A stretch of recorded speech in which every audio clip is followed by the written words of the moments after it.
The Red Hot Chili Peppers today is a household name. I'm here to induct the Red Hot Chili Peppers into the Rock and Roll Hall of Fame.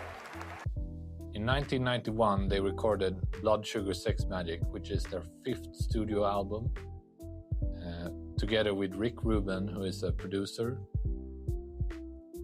And this is the first time that they really found their sound. And in most people's opinion, I think this is what they would call the most classic lineup. Having Anthony Kiedis on vocals, bringing his rapping style of singing, on bass with a very funky type of bass line, a very hard-hitting bass. And I think this is one of the most notable features of the Red Hot Chili Peppers. Is like a band who has very clear and iconic bass lines. That should be the vibe. This together with John Frusciante, and this is the first time that his style and influence really shines in the recording and in their songs, in my opinion.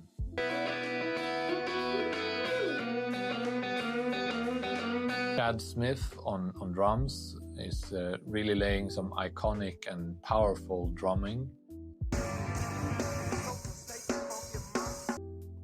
So in 1991, they basically had their producer, Rick Rubin, and they had the band and some roadie type of crew who helped them with food and laundry and stuff like this, so they could only focus on the music. Basically, I just do whatever Rick Rubin, the producer, wants done. That's anything from getting his car washed to getting him food, going to the store and buying him light bulbs and candles. For the band, I do pretty much the same thing. Locking themselves into the house and only focusing on producing and recording the songs. This type of focus and the chemistry between the band members really shines through, and I think are one of the major strengths of this album. I've been listening to this album quite a lot lately, and even as I would say, I'm quite a big fan of the Red Hot Chili Peppers and been for a long time.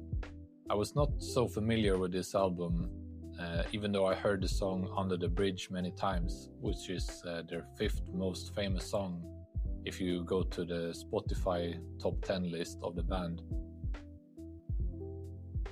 I think if you're not a major fan of the band, then maybe you have missed out on this album, since Under the Bridge is maybe one of the only really famous songs coming from this recording. And I must say, this album for me is a clear 10 out of 10. I like it so much. It is very well produced. The band is very well coordinated and very tight.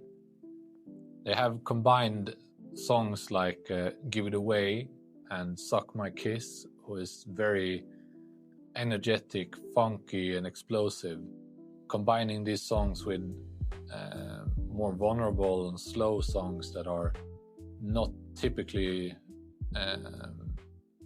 what the band produced earlier. About things that maybe other people weren't writing about. There's a song on our new record called Under the Bridge, and that song came about because during the course of my life, I was what you might call a hardcore junkie for many years. So this album, they made a shift from only playing very high energy and funky music to also a bit more melodic and emotional. John Frusciante's style of guitar playing and sense of melody that really connects very well to Anthony Kiedis' very heartfelt lyrics, mostly about drug use and more emotional style of lyrics. I think if you watch the documentary, is really nice. You really get a clear sense of the album and the way it was recorded, which is quite iconic riffs and progressions between the chords. Maybe some of the weaknesses in this album are a bit on the lyrical side. Some lyrics don't really shine through that much, and maybe in today's standard are a bit outdated, being a little bit maybe too sexual. And this album is really interesting because at the time grunge music was really dominating the music scene and the rock scene, and on one side artists like Nirvana and Pearl Jam and Alice in Chains are really breaking through at this time. Other big rock bands at this era is Metallica and their Black album, really breaking through on the thrash metal scene or metal scene. But amidst this different type of music with grunge and metal, I think Red Hot Chili Peppers really make a breath of fresh air with their more punk, funk and rock style music that is really like no other. I don't think that any artist before or any artist after have really had the same combining elements of music like they do, and they have a really unique type of sound.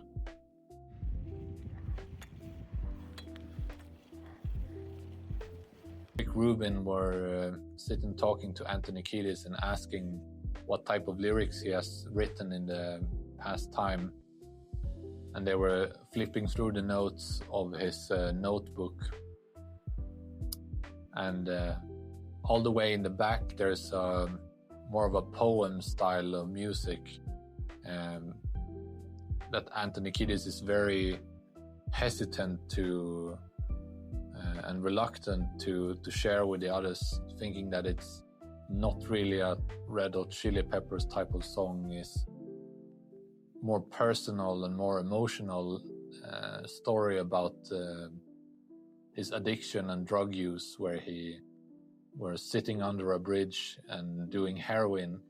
And all I had was this connection of mine named Mario, who is a Mexican mafia ex-convict, and he and I would stroll the streets of downtown looking for our next score. And on one particular afternoon, it was very hot in the middle of summer, and I'd been up for days, and he and I found what we were looking for, and we went to this bridge that was downtown in the middle of Los Angeles in this ghetto, and it was a freeway bridge. And really a low point for Anthony. But Rick Rubin, he convinces Anthony that he should share this type of lyric with the other ones in the band. And they're really emotional about it, and they think it's a really great song. 3, 4. Under the bridge downtown is where I drew some blood. Under the bridge downtown, I could not get enough. And ironically, even if Anthony Kiedis didn't think that this type of lyrics and this type of song would be a typical Red Hot Chili Peppers song, ironically it becomes one of their most iconic ones and one of their most popular songs of all time. And this album, it sounds great. There's some really iconic and catchy songs, and some really emotional ones and personal ones as well. And you can see why songs like this and this album would have such a breakthrough effect, and why it helped the band from becoming a bit of a more locally famous band to an international band. And We're going to go back to life as actual human beings instead of monks, and I've never taken anything so seriously in my life, and I've never been so proud of anything that I've ever done, because I've always felt like I was a failure, and now we've done something as a band of friends that I'm 100% proud of. So it's a very sentimental time, but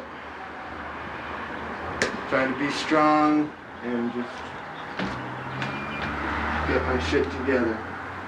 Fuck, how am I gonna do this?